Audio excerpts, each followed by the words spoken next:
London, February 11th, 2026.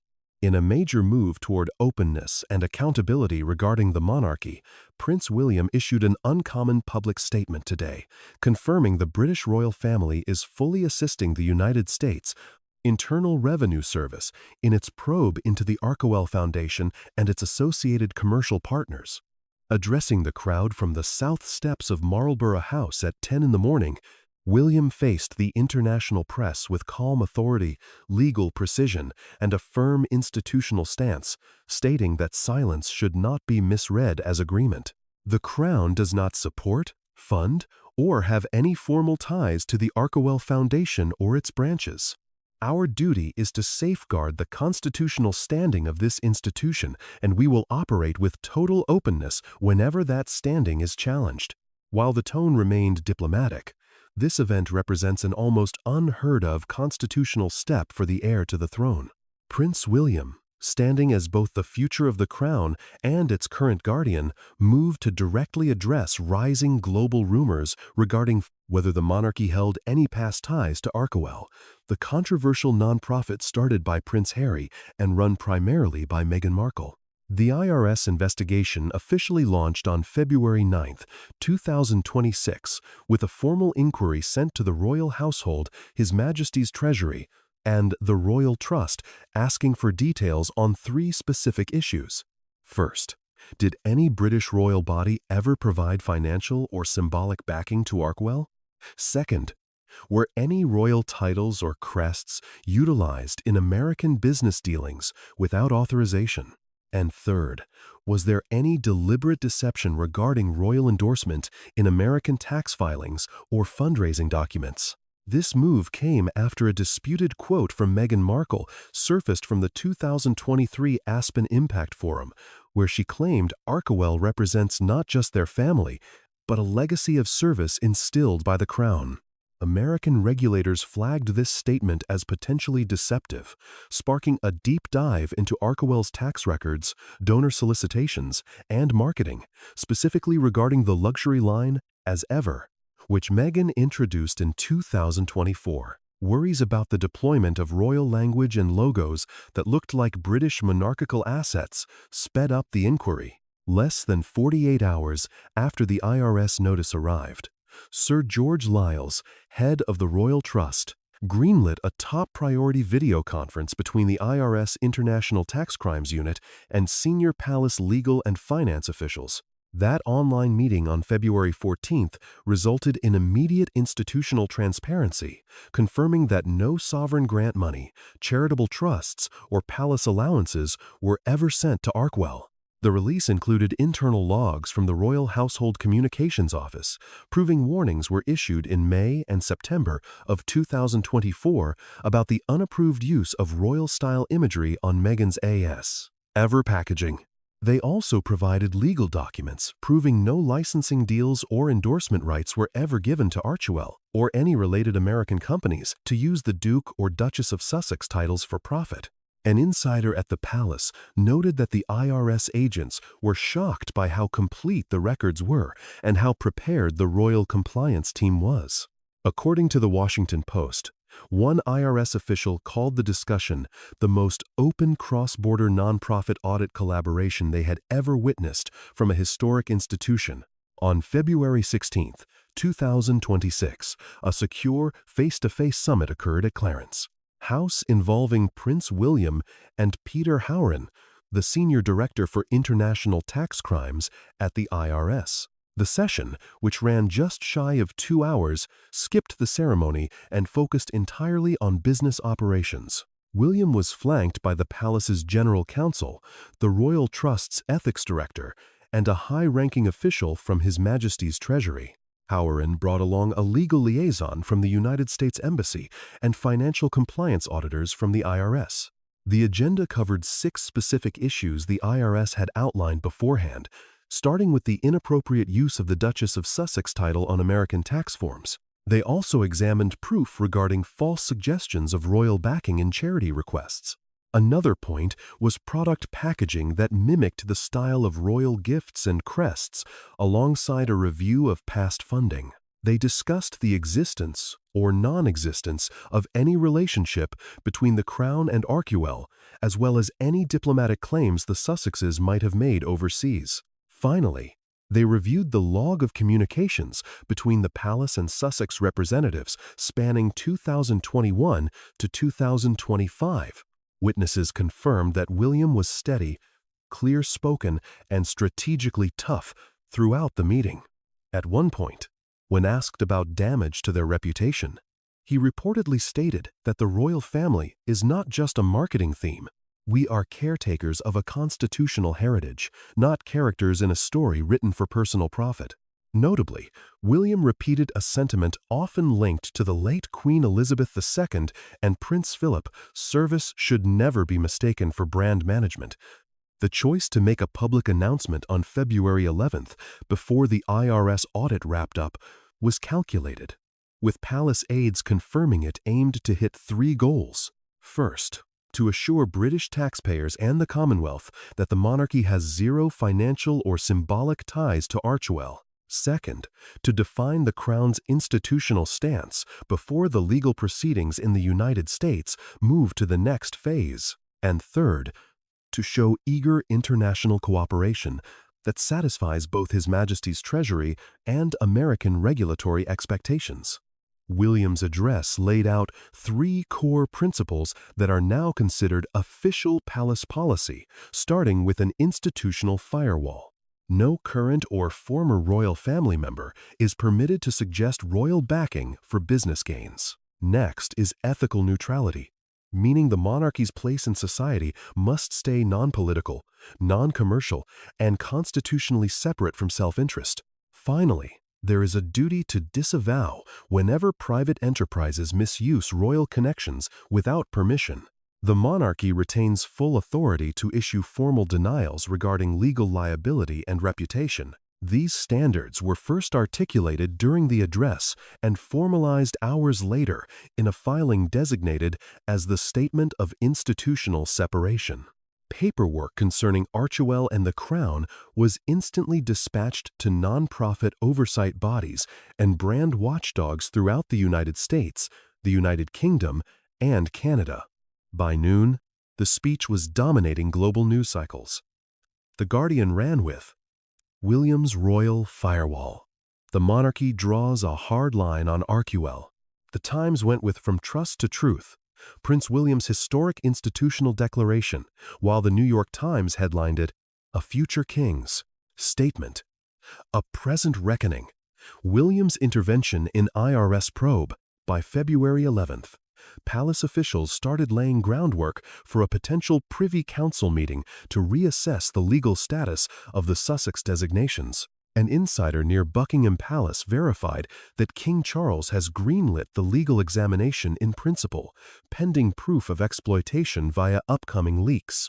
While the monarchy cements its perimeter, the financial deep dive into the Archewell Foundation has picked up speed, uncovering accounting irregularities and dubious expenses that forced American federal agents to upgrade the probe to a fraud audit. IRS examination records indicate Archewell's tax filings for 2024 showed a disturbing disconnect between revenue, operational costs, and actual charitable work. The nonprofit declared total contributions of $2.1 million, a sharp drop from the $5.3 million raised in 2023. Expenditures hit $5.1 million. Real grants totaled just $1.25 million. Compensation for 2 staffers reached $913,000, while admin and security burned through $2.9 million. This signifies that over 75% of the budget was consumed by overhead rather than charitable endeavors. An IRS agent remarked that for an organization with such minimal output and staff, the financial model looks more like a for-profit corporation than a charity. The payroll figures attracted specific attention.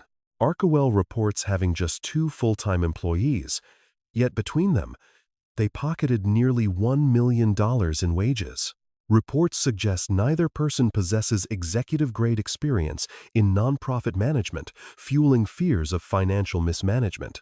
Yet the most damaging discovery originated not with the nonprofit, but with Meghan Markle's affiliated luxury label, As Ever. Kicked off in 2024 as a purpose-led lifestyle initiative, it opened to significant hype and journalistic acclaim. The line featured jams, candles, herbal blends, and home decor, all sporting aesthetic calls to monarchical heritage.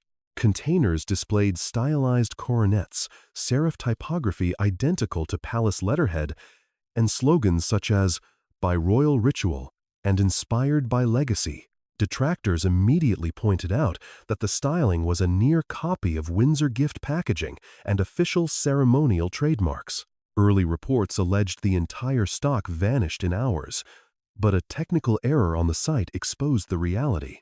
Stock numbers were barely dented, with over $23 million worth of merchandise gathering dust in North American storage facilities. Specifically, 137,455 boxes of fruit preserves, 200,000 monogrammed candles, and 44,000 jars of Windsor orange marmalade, 80,000 floral sprinkle sachets, and 10,000 peppermint tea tins. In one monitored 24-hour window on January 30th and 31st, 2026. The company moved just 26 units. Even with a birthday campaign tied to Meghan, the IRS determined that Archewell's abrupt pivot in June 2025 to a fiscal sponsorship structure, nesting it beneath a larger nonprofit's wing, was a calculated tactic to bypass comprehensive public audits during a time of collapsing revenue and intense press interrogation. The scheduling of this reorganization points to avoidance rather than efficiency. An IRS legal brief notes, this behavior aligns with organizations trying to mask operational failures. With As Ever failing in the market and Archewell triggering transparency warnings, the British monarchy's need to separate became critical. William's February 11th announcement was designed not just to state the palace's stance, but to shield it from what American regulators are terming a strategic implosion of public confidence. In the wake of forensic discoveries regarding the Archewell Foundation and As Ever, oversight has shifted to a hostile gear. The United States Internal Revenue Service, having verified major accounting discrepancies, has officially placed both organizations under active fraud investigation. Central to this legal intensification are two linked problems: the unsanctioned exploitation of noble titles for profit and clout, and calculated branding deception designed to fool shoppers and contributors. Directly following Prince William's proclamation on February 11th, the Royal Trust's attorneys served a formal cease and desist to Evermark Collective Incorporated, the Delaware-based holding company behind Meghan Markle's lifestyle venture. The filing outlined the following infractions: packaging and advertising copy that imitates the visual character of official British royal merchandise, illicit use of terms like Windsor blend, by royal ritual, and legacy-inspired language deemed to bear the implied authority of a royal connection. The incorporation of graphical coronets, serif typefaces identical to those in Buckingham Palace correspondence, and specific color schemes, particularly royal blue and gold, traditionally set aside for the monarchy. Concurrently, the Royal Household's Council released a statement of reputational disassociation regarding the Archewell Foundation.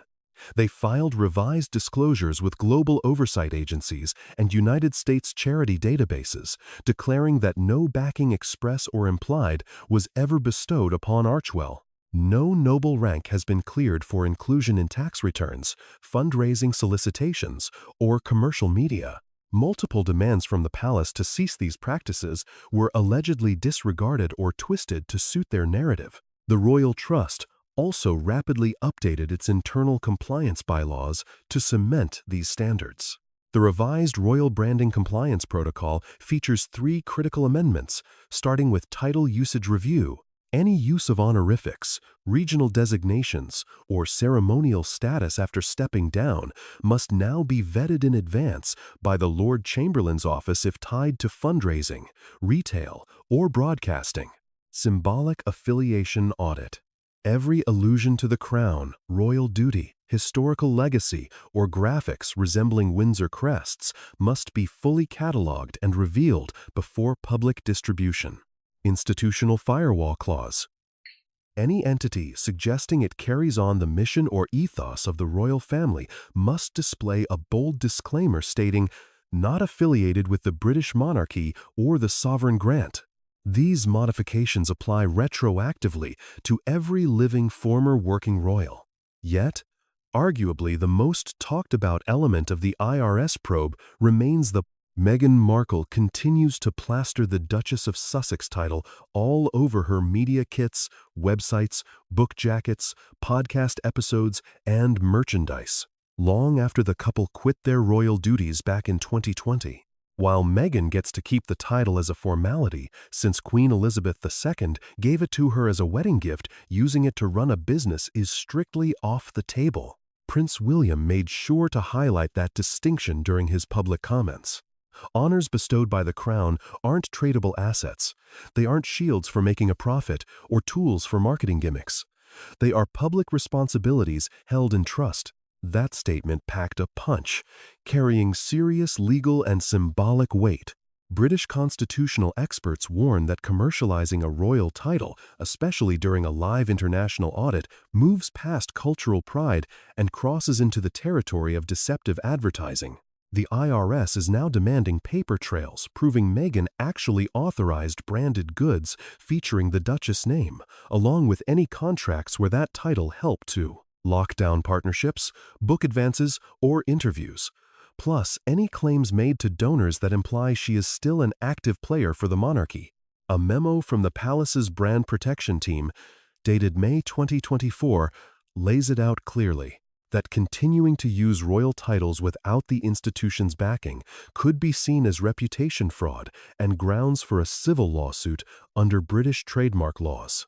During a private meeting at Clarence House on February 16 between Prince William and IRS agent Peter Howran, the six-point agenda zeroed in on the abuse of symbols, shady fundraising tactics, and Meghan's public comments leveraging the royal legacy.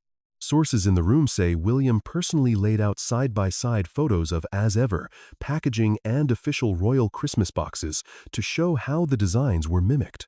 They also pulled up transcripts of Meghan's speeches from 2023 to 2025, flagging how often she used phrases like continuing the royal tradition and Windsor values. They showed internal warnings sent by the palace to the Sussex team starting in late 2021, begging them to scrub specific images and words from their business ventures. At one point, Howran asked if the palace viewed this as a risk to their reputation. William didn't hesitate. This isn't theoretical. The damage is already done in donor trust, public perception, and the global understanding of what the crown actually represents. We aren't talking right now to deflect the blame. We are working to fix the mess. After the summit, the IRS formally acknowledged the royal family's cooperation and released a joint compliance note with the British Treasury. The language was diplomatic, but the message was unmistakable. The investigation is now targeting Archewell and Evermark exclusively, clearing the crown of any involvement. As the legal heat turned up, their official website quietly went offline on February 18th, claiming technical maintenance. Retailers like Fortnum & Mason, Harrods, and Hudson's Bay confirmed they have suspended their distribution deals. Warehouse managers in New Jersey and Ontario reportedly refused to store any more inventory, citing fears of non-payment and issues with liquidation.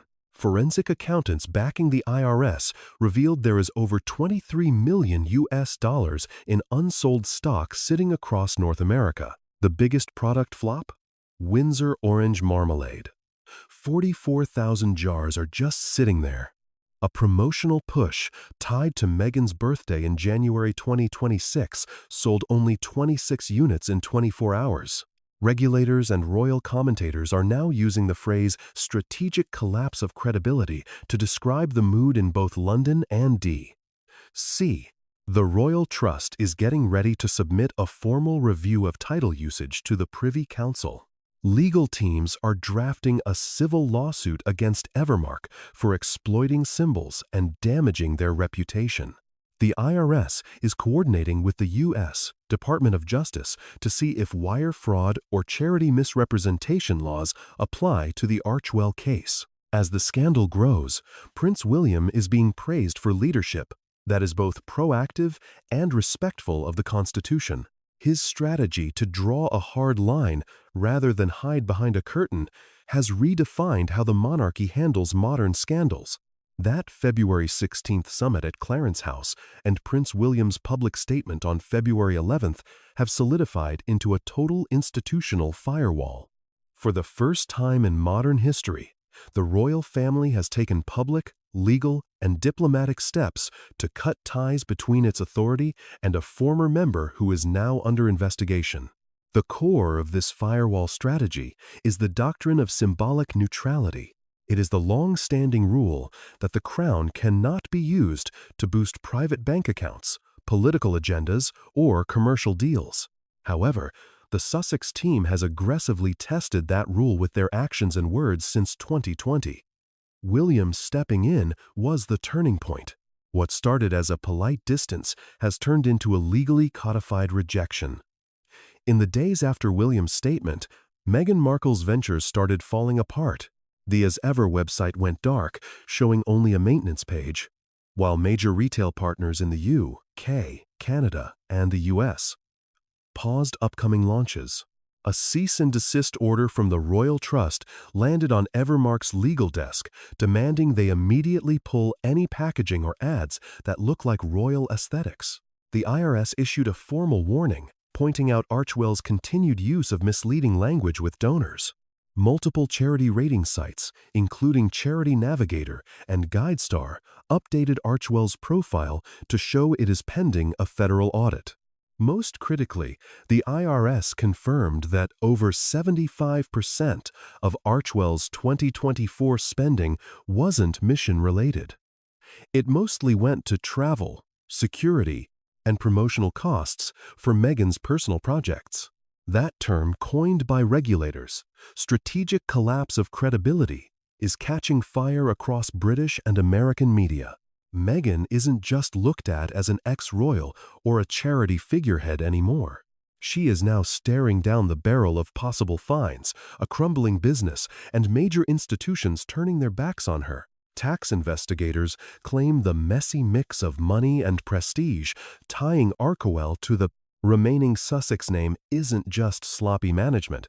It's a deliberate strategy to merge royal status with private gain. A leaked email from an ex-Archewell aide backs this up, someone who is currently working with federal agents and pointing out a pattern of hiding facts, post-exit marketing, and using royal buzzwords to keep donors hooked. Basically, they turned royal vocabulary into a sales tool. William's address made it crystal clear that feelings don't trump ethical standards. When a journalist asked if he felt bad about the stress this puts on his brother, the prince gave a brief, sharp answer that hit the news cycle fast. "We know exactly what our job is. We're just sad it ended up here."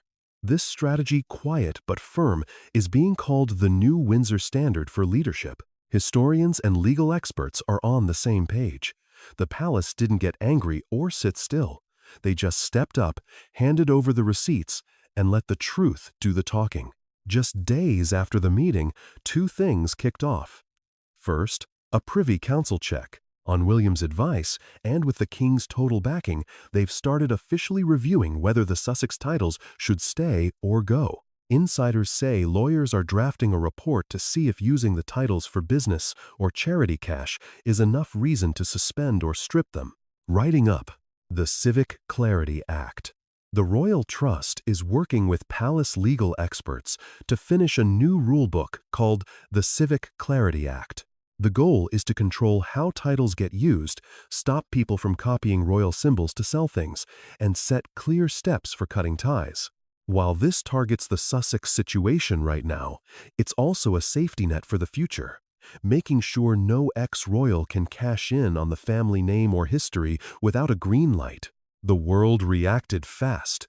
Royal families all over Europe are paying attention, with top aides in Sweden and Denmark quietly applauding how Britain handled the risk.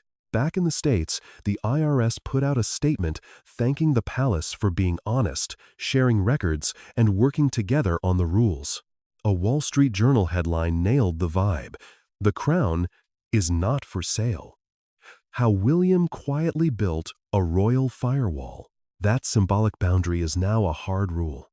The family isn't just protecting their brand, they are protecting what public service actually means today. As the probe into the Archewell Foundation digs deeper, the fallout is hitting charities, politics, and royal circles alike. It started as a routine check on some weird paperwork, but it's turned into a global debate about where personal fame ends and public duty begins. The palace cutting ties, announced by Prince William on February 11th and backed by lawyers right after, is already making a real difference. Insiders at the UK Charity Commission and the International Compliance Desk at the IRS say a joint US-UK team is currently taking a hard look at the legality of Archewell's sponsorship setup and whether they use the royal name to trick donors into thinking they were more solid than they were. A big part of the case is how Archewell quietly switched to a fiscal sponsorship setup in June 2025. It isn't technically against the law, but that setup where a small charity hides under a big one's tax status is meant for brand new groups, not world-famous brands tied to royalty. IRS records mark the timing of that switch as pretty suspicious. They flipped the switch just weeks after the press started asking tough questions about their hidden finances and why they weren't giving out much money. That move basically let Archewell get out of filing a detailed IRS Form 990, which hid their spending from the public eye. One sentence in the IRS report really jumps off the page. This shakeup looks like a planned move to dodge questions right when people started asking about weird money issues and misleading claims.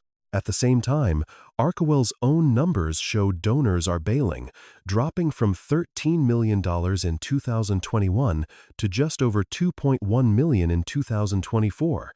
Even with that cash crunch, spending on office costs skyrocketed, while the actual charity grants dropped to less than 25% of the budget. Behind palace walls, top aides are moving fast. A new rulebook for royal comms now forces non-working royals to use disclaimers for any outside projects. It also sets up a digital list to track anyone misusing royal terms online or in business, flagging words like the Crown, Royal Standard, and Windsor Legacy. The Privy Council's legal board got a recommendation from the Royal Trust asserting that keeping the Sussex titles in the mix with sketchy charity work might break public trust by manipulating symbols. Like one palace insider said, it's not just that they're using it wrong, it's the fact that they keep using royal-sounding language to pump up their private business. That kills the public's belief in what service really means. That quote highlights the palace's biggest fear.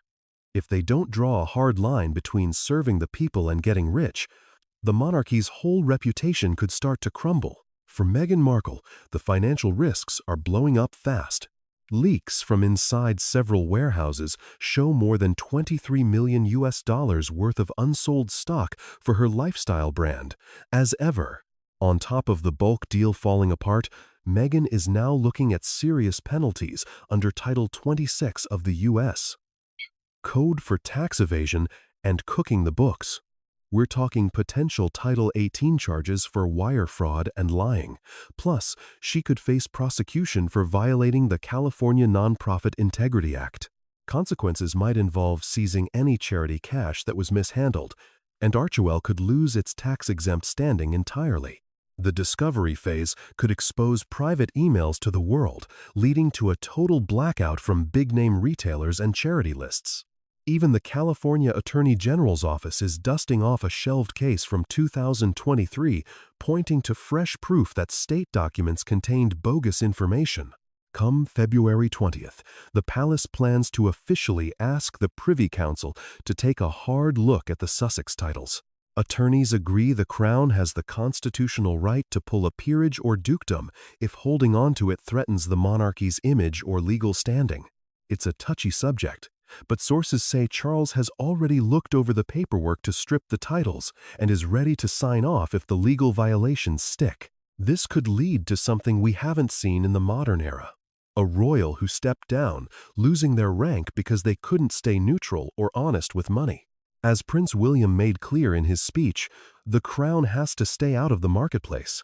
You can't mix public service with personal profit. That statement draws a line in the sand between order and anarchy. The protective barrier isn't just a concept anymore. It is being stress-tested and reinforced. As February winds down, Prince William's major move acts as a defining moment in constitutional history, forever changing how the monarchy interacts with the press and the pursuit of profit. This barrier is fact, not fiction.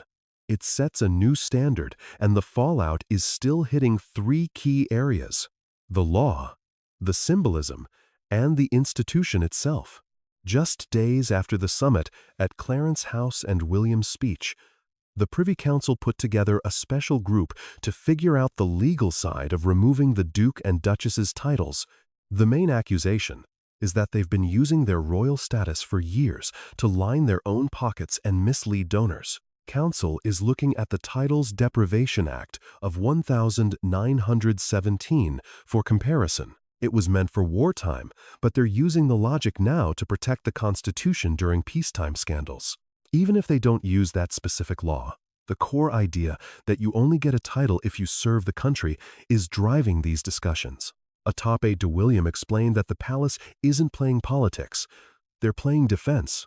They are shielding the institution from bad press, legal gray areas, and the exploitation of their heritage. King Charles is keeping his distance publicly, but word is he won't stop the titles from being pulled if the abuse is proven true. We should hear the final verdict by March 2026. In the meantime, things are looking pretty grim for the Archewell Foundation. The IRS has confirmed that the charity could lose its 501c3 status for good. Any money that wasn't reported correctly, especially if it went to bodyguards, trips, or publicity, could get hit with a 75% fraud penalty. Sensitive internal files that used to be hidden by sponsorship laws could be subpoenaed if the fraud charges move forward. Accountability groups like Charity Watch and ProPublica are gearing up for a combined deep dive into the management failures at Archewell, calling it a prime example of celebrity charity work going off the rails. On top of that, Meghan Markle's brand is looking at liquidation. Stores are tearing up their contracts. They are expecting massive financial hits from having to write off unsold stock. Forensic accountants who looked at the books say the business is effectively dead in the water. This whole ordeal has been a trial by fire for Prince William. As the heir, he hasn't just strengthened the monarchy's moral foundation, he's defined exactly what a royal should not be. The palace's new rules on separation, signed by William and the Lord Chamberlain, are now the playbook for all royal charities and anyone leaving the fold. The three main rules of this policy are being sent out to Commonwealth nations, embassies, and media boards everywhere. You don't get the title without the work, you don't use the crest without permission, and you don't claim a connection that isn't real. In a private remark shared with The Times, William reportedly said, "The world needs to see that we have boundaries. Not all names matter, but ours has to stand for the truth." That distinctness is what protects the monarchy now. When you get down to it, this wasn't just about tax forms or duke titles. It was about what public service means and whether you can sell off your birthright without paying a price. By coming forward with receipts, discipline, and class, Prince William has set the monarchy back on the right path. He proved the crown can't be used as leverage and that being royal without ethics is just playing dress-up. For Meghan Markle, the trouble is likely just starting in courts and corporate offices. But for the royal family, this crisis built something that will last. A solid legal stance, a way to defend their name, and a new standard for leadership. The House of Windsor has drawn a line in the sand. For everyone watching, the message from Marlborough House to D.C. is loud and clear. The crown isn't for sale, and nobody, not even a duchess, is above the job.